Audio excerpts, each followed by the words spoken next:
Kami sembah Engkau Tuhan, Allah yang penuh kasih, yang kami sembah dan muliakan melalui dan di dalam nama Tuhan Yesus Kristus. Saat ini di malam ini ya Tuhan, kami mau membaca dan merenungkan firman-Mu. Biarlah Engkau berbicara secara pribadi kepada masing-masing kami. Pakailah hamba-Mu untuk menjadi alat saluran berkat firman pada saat ini. Beri sikap hati yang benar bagi kami, belajar firman Tuhan untuk melakukannya, supaya kami hidup dalam berkat-berkat firman-Mu. Di dalam nama Tuhan Yesus kami berdoa. Haleluya. Amin. Silakan dulu. Bapak, Ibu, Saudara yang saya kasih dalam Tuhan Yesus Kristus. Pertama-tama saya sangat bersyukur oleh karena kesempatan yang Tuhan beri bagi saya untuk membagi berkat firman Tuhan pada saat ini. Tadi pada waktu jam 6 saya sudah siap datang karena undangannya jam 7. Dan pada waktu saya masuk ke kamar, saya tidak dengar rupanya ada panggilan telepon 2 kali. Dan saya telepon balik dan saya bilang, bagaimana saya berangkat sekarang? Bapak, ini masih hujan jadi oke, saya biasanya tepat waktu. Jadi dan saya tanya jam berapa? Jam 7:30. 7:30 datang dari rumah dan saya sudah lama, anak saya antar tunggu lama di depan kita, mana tempatnya ya? Dan puji Tuhan kita akhirnya tiba juga di tempat ini. Saya baru pertama kali datang di sini. Saudara-saudara yang saya kasih dalam Tuhan, hari ini kita akan belajar sesuatu yang sangat penting berkaitan dengan kasih Tuhan yang besar yang berwujud nyata dalam pengorbanan Kristus di kayu salib. Mari kita buka satu ayat yang sangat populer. Di Alkitab ayat yang paling populer kira-kira terdapat di mana ya? Yohanes 3 ayat Bentar. Yohanes 3 ayat 16. Walaupun sudah hafal, tapi mari kita baca bersama-sama. Baca ya, bukan hafalkan, baca. Yohanes 3 ayat yang ke-16. Dalam hitungan yang ketiga, kita akan baca bagian ini. Yohanes 3:16, 1, 2, 3. Karena begitu besar kasih Allah akan dunia ini, sehingga Dia telah mengaruniakan anaknya yang tunggal, supaya setiap orang yang percaya kepadanya tidak binasa, melainkan beroleh hidup yang kekal. Saudara-saudara yang saya kasih dalam Tuhan Yesus Kristus, tadi kita sudah menyanyi kasih Allah itu sungguh telah terbukti. Dan saya tidak mengikuti seminar-seminar yang saudara ikuti sepanjang hari ini. Tetapi khusus malam hari ini saya akan mengangkat tema kasih yang sejati. Kalau bicara kasih sejati berarti ada kasih yang tidak sejati, atau kasih yang tipu-tipu, atau ada kasih yang ada maunya. Nah, tetapi saat ini kita akan belajar atau melihat tema, memfokuskan pikiran kita pada kasih yang sejati. Nah, sebagai orang-orang yang percaya, kita harus memahami kasih yang sejati itu seperti apa. Ya, kita bukan definisinya, tetapi kita memahami, menyadari, oh rupanya kasih sejati itu adalah seperti ini. Kasih sejati kita tidak bisa melihat dari seseorang. Misalnya Pak Gembala, kita lihat, oh kasih sejati Pak Gembala begini, itu kasih sejati sudah. Belum tentu. Ada orang pakai istilah-istilah banyak ya di dalam perjanjian baru. Ada 4 istilah Yunani perhubungan kasih. Ada agape, apalagi filio, kemudian storge, ada eros. Tapi di Alkitab ada 2, yaitu agape dan philostorgoi. Philostorgoi ini dari filio dan storge, kasih persaudaraan.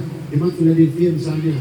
Nah, saudara-saudara yang saya kasih dalam Tuhan Yesus Kristus, berdasarkan pembacaan kita tadi Yohanes 3:16, kita akan mempelajari 4 kebenaran. 4 kebenaran berhubungan dengan kasih yang sejati, yaitu kasih yang dari Allah itu sendiri.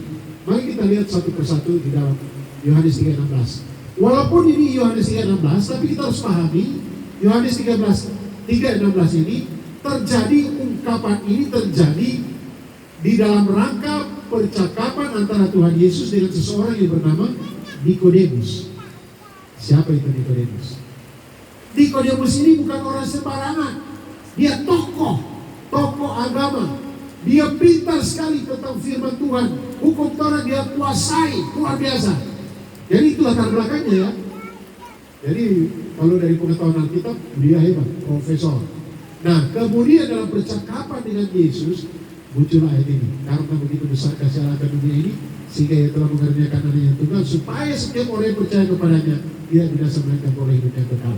Ada 4 kebenaran berhubungan dengan kasih yang sejati, kasih Allah ini. Yang pertama, kebenaran pertama berhubungan dengan nilainya. Nilai kasih yang sejati itu dikatakan di sini begitu besar, sangat besar. Dalam bahasa Inggris itu apa? Amazing. Ya. Sangat besar. Saudara-saudara, ayat ini mengungkapkan isi hati Allah. Nilai kasihnya begitu besar. Nah, kalau bicara nilai kasih begitu besar menyangkut 2 hal. Hal yang pertama, kapasitas atau ketersediaan kasih, yaitu tidak terbatas. Kasih Allah yang begitu besar pertama berkaitan dengan kapasitasnya. Seberapa besar kapasitas kasih Allah itu? Tidak terbatas, karena begitu besar. Kemudian yang kedua, kualitas atau kadar kasihnya atau ukuran kasihnya, yaitu yang terbaik.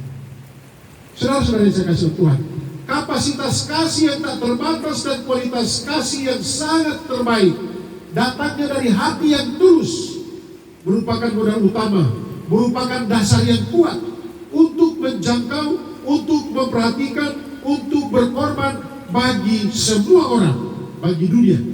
Dan itu terwujud di mana? Mengaruniakan anaknya tunggal. Sampai di mana? Di kayu salib. Saudara-saudara yang saya kasih dalam Tuhan Yesus Kristus, peristiwa salib, peristiwa kayu salib bukan suatu tontonan atau suatu cerita yang ketika kita menyaksikan kita bisa berlinang air mata dan bersedih. Tidak. Ini adalah sesuatu yang ketika kita lihat, kita syukuri. Kalau kita membaca Injil Yohanes, kata-kata dimuliakan itu berkaitan dengan dia sampai di kayu salib, dimuliakan di atas kayu salib. Tapi kalau dimuliakan itu apa? Diangkat setinggi-tingginya, dipuji kalau boleh. Tinggi, tapi Yesus diangkat tinggi, tapi di kayu salib, dipermalukan. Itu dia berkorban. Saudara-saudara yang saya kasih di dalam Tuhan Yesus Kristus, kebenaran yang pertama ini berhubungan dengan nilainya begitu besar. Oleh karena itu, kalau ada di antara kita yang merasa diri mungkin terlalu berdosa, mungkin terlalu jatuh di dalam dosa, atau jauh dari peraturan, dan kita bilang, aduh, bisakah saya diampuni lagi? Tidak bisa, karena kasihnya sangat besar. Nilai kasihnya, kapasitasnya, saudara, ketersediaannya tidak terbatas. Tetapi ini bukan kesempatan bagi kita untuk main-main dengan dosa. Wah, kasihnya besar, jadi hari ini bertobat, besok kita main-main dengan dosa lagi. Hari ini saya seperti orang alim, seperti malaikat, besok jadi kakaknya setan atau adiknya setan. Tidak. Tapi banyak orang Kristen kan modelnya seperti itu kan. Awalnya ikut, aduh, haleluya, puji Tuhan, haleluya, gemar. Sorenya, haleluya, puji Tuhan, haleluya. Saya mau beritahu Bapak Ibu Saudara, adik-adik yang saya kasih Tuhan, kapasitasnya kasihnya besar, tak terbatas, nilainya tak terhingga. Tetapi bukan kesempatan bagi kita untuk main-main, tidak ada. Yang namanya bertobat itu berarti berpaling. Sekarang tema Pasca Nasional itu berpaling kepada yang hidup, ya, berpaling kepada yang hidup. Artinya apa? Yesus Kristus ini berkata, akulah jalan dan kebenaran dan hidup. Mungkin kita sudah tidak melihat kepada yang hidup itu, sumber kehidupan. Sekarang kita berpaling dan melihat kepadanya. Nah, kata berpaling atau bertobat itu berpaling. Kalau dulu mengarah ke dosa, sekarang membelakangi dosa, datang kepada Allah. Saudara yang saya kasih Tuhan, kebenaran yang kedua berhubungan dengan cakupannya.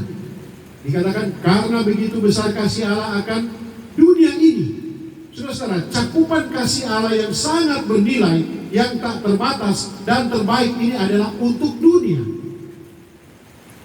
Dunia ini, dunia yang jahat ini menjadi sasaran kasih Allah.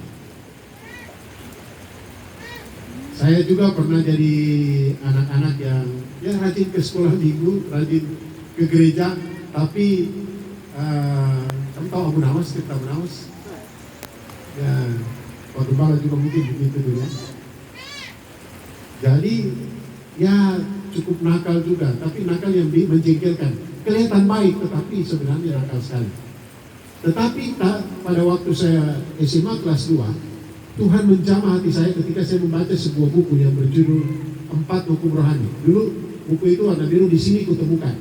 Di sini kutemukan itu ada di dalamnya 4 hukum rohani. Saya membaca buku itu dan saya banyak menghafal ayat Alkitab karena dari kecil orang tua cerita tentang firman Tuhan. Dan saya sering membaca Alkitab dari kecil, kelas 3 SD. Saya baca Kejadian sampai di Raja-Raja. Setelah Tawari, stop karena nama-nama semua. Aduh, itu anak kecil waktu itu baca ini nama-nama. Ini memperanakan ini memperanakan ini. Langsung. Jadi pengetahuan Alkitab cukup, tapi Perjanjian Baru saya baca juga. Ya masih SD. Dan saya memang hobi baca, makanya lihat kacamata ini. Baca dulu buku-buku silat itu, Koping Ho itu sampai 25 jilid satu hari.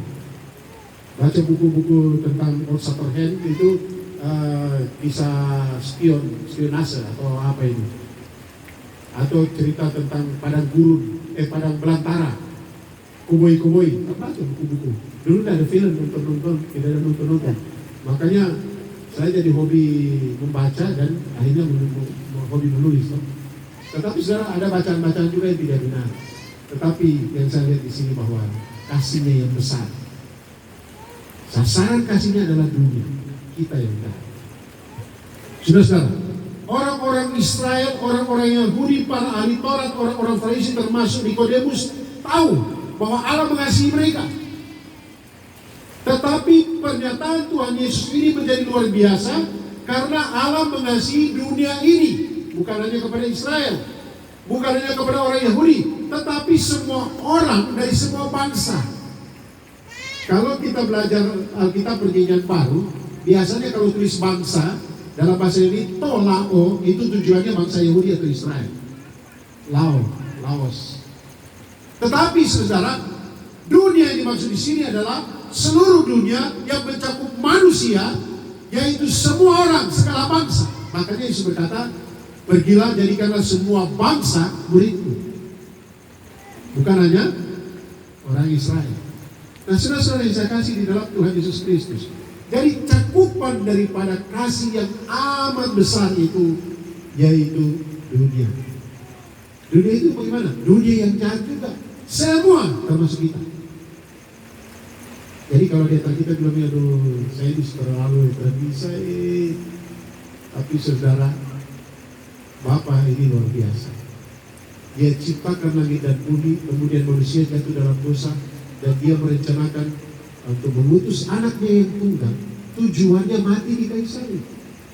Nah pada waktu Yesus tersalib, saudara, ada 3 jam sepi ya, ada gelap selama 3 jam. Jam berapa mulai itu ya? Jam 12 sampai jam 3. Tidak ada perkataan di situ. 7 perkataan Yesus, saudara. Itu pertama, ya Bapa, ampunilah mereka, sebab mereka tidak tahu apa yang mereka perbuat. Yang kedua, apa? Aku berkata, hari ini juga engkau bersama-sama dengan aku di Firdaus. Nah, saudara, ada ungkapan, ada 3 jam itu sepi. Tetapi di saat seperti itu, Yesus sempat berseru, Eloi, Eloi, lama sabachthani. Ya Allahku, mengapa engkau meninggalkan aku? Jadi Bapa yang telah mengaruniakan anak yang tunggal itu, oleh karena dosa seluruh dunia ditimpakan kepada Yesus Kristus yang disalib, maka untuk sejenak Allah memalingkan mukanya. Begitu pedih, tetapi harus dilakukan, harus ada korban karena dosa. Dan sudah tahu, Yesus Kristus mati pertama menjadi korban penebusan, menebus setiap orang. Kata menebus ini artinya kita dulu sudah tergadai di dosa, kemudian dibayar lunas oleh darah Yesus. Tetapi Yesus juga, dia adalah pendamai sekaligus jadi korban pendamaiannya. Kalau perjanjian lama tidak. Orang yang berbuat dosa bawa binatang. Kemudian imam-imam menyembelih binatang itu. Ada satu kesempatan, 2 binatang atau kambing, 1 dilepas kepada gurun, 1 disembelih, darahnya dipercikan, ditutup pendamaian. Tetapi saudara, Yesus Kristus, dia bukan hanya jadi imam pendamai, tetapi dia sendiri korbannya. Dan Semua dilakukan untuk dunia, untuk kita. Saudara yang saya sentuh, kebenaran yang ketiga, nanti kita akan lihat secara menurut sebentar. Kebenaran yang ketiga berhubungan dengan manifestasinya. Jadi pertama, berhubungan dengan nilainya begitu besar, kapasitasnya mencapai begitu besar, ketersediaannya tidak terbatas, yang terbaik. Kemudian sasarannya adalah dunia, berhubungan dengan manifestasinya. Bagaimana Allah mewujud nyatakan kasihnya kepada dunia. Saya sudah singgung-singgung dari tadi. Allah mengaruniakan anaknya yang tunggal. Saya suka jelaskan ini kalau dulu masih di Jogja, saya suka bahasa Jawa. Allah telah mengaruniakan disebut putra ingkang ontang antik. Itu artinya putra yang satu-satunya. Jangan berpikir tentang dia punya anak, tidak. Tetapi ini menjelaskan tentang kedekatan hubungan. Bagaimana anak Tritunggal? Nanti itu poin tersendiri. Saya kira mungkin di seminar-seminar tadi ya. Karena Yesus berkata, aku dan Bapa adalah satu. Sekarang kita lihat di sini. Manifestasi dari kasih yang besar itu adalah Allah mengaruniakan yang terbaik yang ada pada dirinya, yaitu anaknya yang tunggal Yesus Kristus. Dan manifestasi Kristus itu adalah apa? Taat kepada Bapaknya, setia sampai mati. Mari kita lihat di dalam Filipi pasal 2 ayat yang ke-7. Dikatakan di situ di Filipi pasal 2, dia telah mengosongkan dirinya menjadi manusia, bahkan mati, taat sampai mati di atas kayu salib. Kematian yang sangat memalukan. Tetapi itulah manifestasi kasih. Allah Bapa mengaruniakan anaknya yang tunggal. Dosa dunia ditimpakan kepada Yesus. Yesus tersalib dengan rela, saudara, mati di kayu salib. Ini manifestasi kasih. Mengaruniakan anak yang terbaik, satu-satunya yang terkasih. Mengorbankan yang terbaik. Saudara-saudara, Allah mengaruniakan anaknya sebagai korban penghapus dosa di atas kayu salib. Pendamaian mengalir dari hati Allah, bukan suatu tindakan terpaksa dilakukan oleh Allah. Allah mengorbankan yang terbaik, seperti Yesus Kristus. Dia menapaki jalan-jalan salib bukan sesuatu yang terpaksa, tetapi dengan rela dia lakukan itu. Karena apa? Ini manifestasi kasih yang sesungguhnya, berkorban. Yang keempat, berhubungan dengan tujuannya. Berhubungan dengan tujuannya, kasih sejati adalah untuk keselamatan manusia. Artinya, jikalau ada kasih yang sejati, kasih sejati itu harus termanifestasi dengan tujuan yang jelas, yaitu untuk keselamatan. Saudara-saudara, kenapa keselamatan ini penting dibicarakan?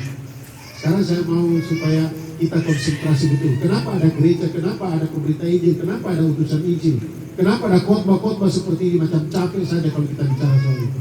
Tetapi tahukah saudara, itu oleh karena berkaitan dengan hidup matinya kita, bukan hidup mati sekarang ini.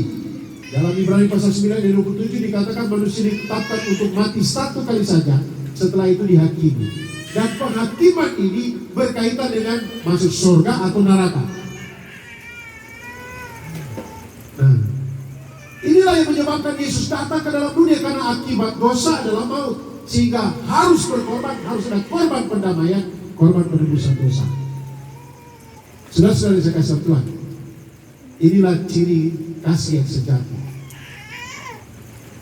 Dikatakan bahwa dia punya kualitas kasih atau nilai kasih itu, kapasitasnya, ketersediaannya tidak terbatas.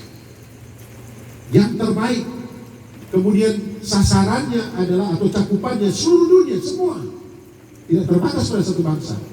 Yang ketiga, berhubungan manifestasinya, yaitu memberikan yang terbaik, mengorbankan yang terbaik, dan tujuannya adalah keselamatan. Sekarang mari kita simak baik-baik kalimat demi kalimat di ayat ini. Siapakah yang telah memberikan kasih sejati? Allah pencipta, Bapa. Itulah hati Bapa. Apakah di antara saudara malam hari ini ada yang merasa seperti ini? Memang saya sudah tidak berguna saja. Di rumah saja orang bilang saya babi, anjing, otak mati. Saya tidak,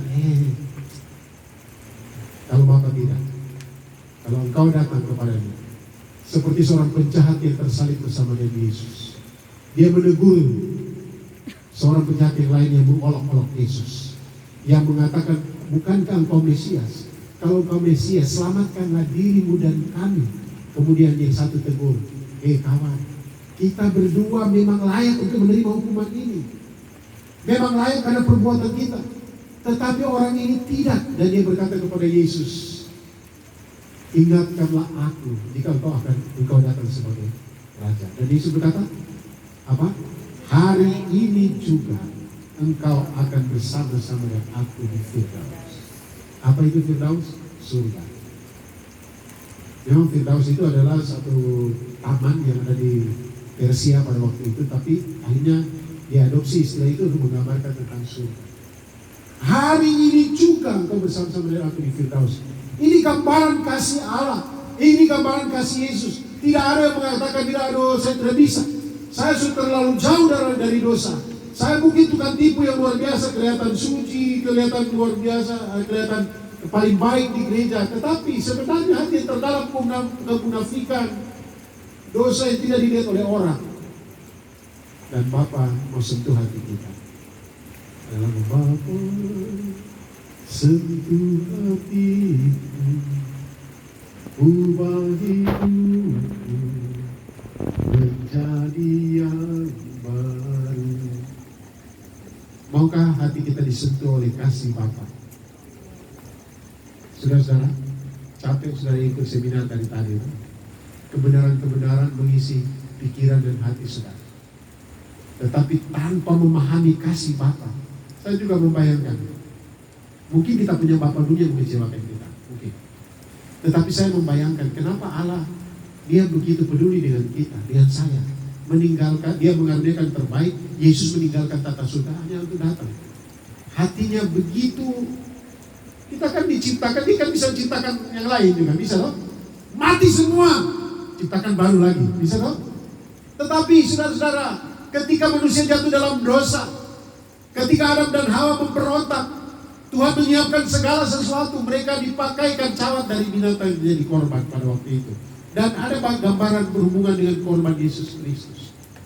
Dan kalau kita melihat sepanjang perjanjian lama, gambaran pengorbanan Kristus itu ada. Dipersiapkan begitu lama. Sehingga siapapun yang ingin selamat, kalau orang perjanjian lama harus percaya bahwa Mesias akan datang. Mesias yang menderita itu. Dan sekarang kita, di zaman sekarang, kita percaya bahwa Kristus telah mati untuk kita. Dan saya beritahu saudara, kematian Kristus di kayu salib itu sejarah. Itu bukan cuma cerita dongeng. Bukan cuma cerita di Alkitab yang tidak ada sejarahnya, tidak. Makanya disebut dalam pengakuan iman apa? Aku percaya kepada Yesus Kristus.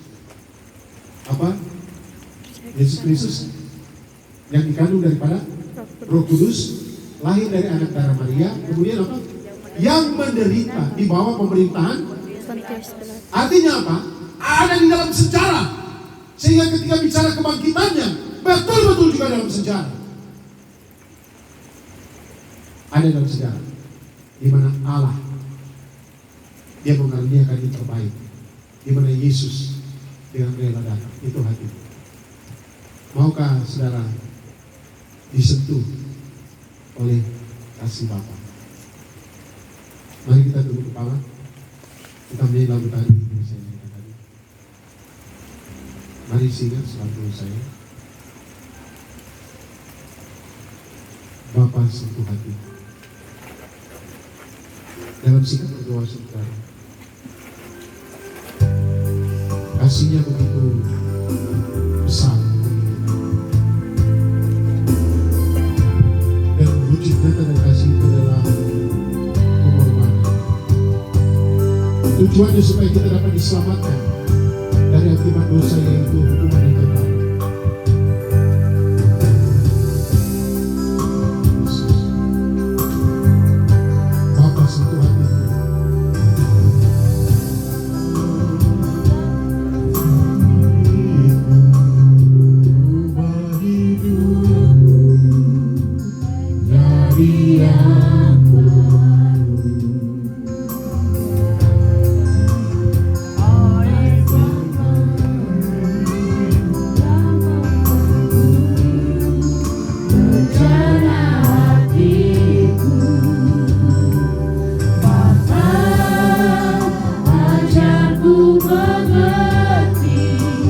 Sebuah kasih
kasih-Nya yang besar, kasih-Nya yang berkualitas, kapasitasnya sungguh tak terbatas. Sasarannya adalah dunia, manifestasinya pengorbanan, tapi tujuannya untuk keselamatan. Dan Dia telah menyatakan itu dalam Yesus Kristus. Masing-masing berdoa katakan, Bapa sentuh hati saya, ubahkan saya, sehingga saya menjadi pribadi yang benar-benar menjadi berkat bagi keluarga, bagi orang tua, bagi teman, bagi rekan. Tapi kalau ada di antara saudara-saudara yang belum pernah membuka hati menerima Yesus sebagai Tuhan dan Juru Selamat pribadi, di saat yang baik ini saya beri kesempatan kepada saudara-saudara, bukalah hati saudara, undang Dia masuk di dalam hatimu, minta Dia mengubahkan hidupmu dan mengaruniakan kepadamu keselamatan oleh karena imanmu kepada Yesus Kristus. Saudara bisa berdoa secara pribadi. Sebentar saya akan memimpin saudara di dalam doa. Tetapi saya mengatakan bahwa doa ini bukanlah yang menyelamatkan saudara, tetapi iman saudara kepada. Mari kita jadikan kembali Bapa sentuh hatimu dengan penuh kesungguhan.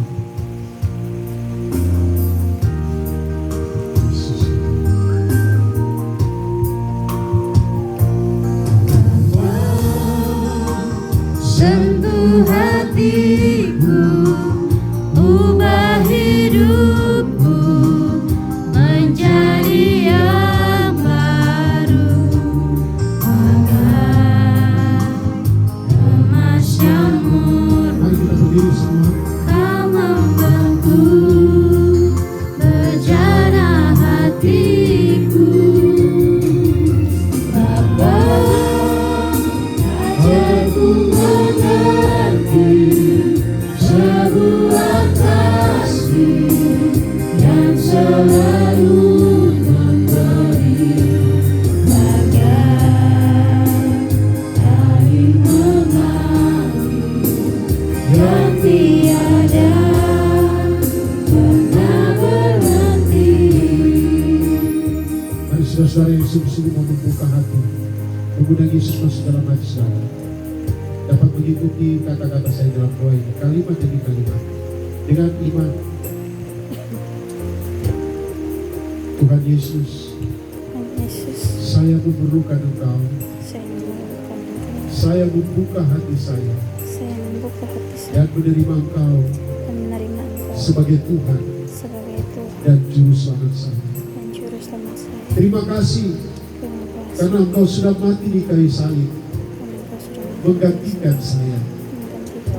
Terima kasih dengan kuasa kebangkitan menjadi jaminan bagi saya untuk memperoleh hidup yang kekal. Ubahkan saya ya Tuhan untuk menjadi berkat bagi keluarga, bagi saudara-saudara, bagi teman-teman. Kami berdoa memohonkan di dalam nama Tuhan Yesus. Terima kasih Bapak. Kami bersyukur untuk kesempatan yang Kau beri bagi kami belajar dan firman. Kami berdoa memohonkan di dalam nama Yesus Tuhan memberkati dan menolong mereka telah mengambil keputusan untuk menerima Kau sebagai Tuhan dan Juru Selamat pribadi. Dan kami semua tolonglah kami ya Tuhan. Allah Roh Kudus kuasai kami, bentuklah kami menjadi pribadi yang sesuai dengan kehendak-Mu, sehingga kami bisa hidup menjadi berkat bagi orang-orang di sekitar kami, menjadi berkat bagi dunia, menyatakan kasih Allah kepada dunia. Ini doa kami Bapa. Kami mengucap syukur dan berdoa di dalam nama Tuhan Yesus Kristus. Haleluya. Amin. Silakan duduk. Saya kembalikan kepada kita.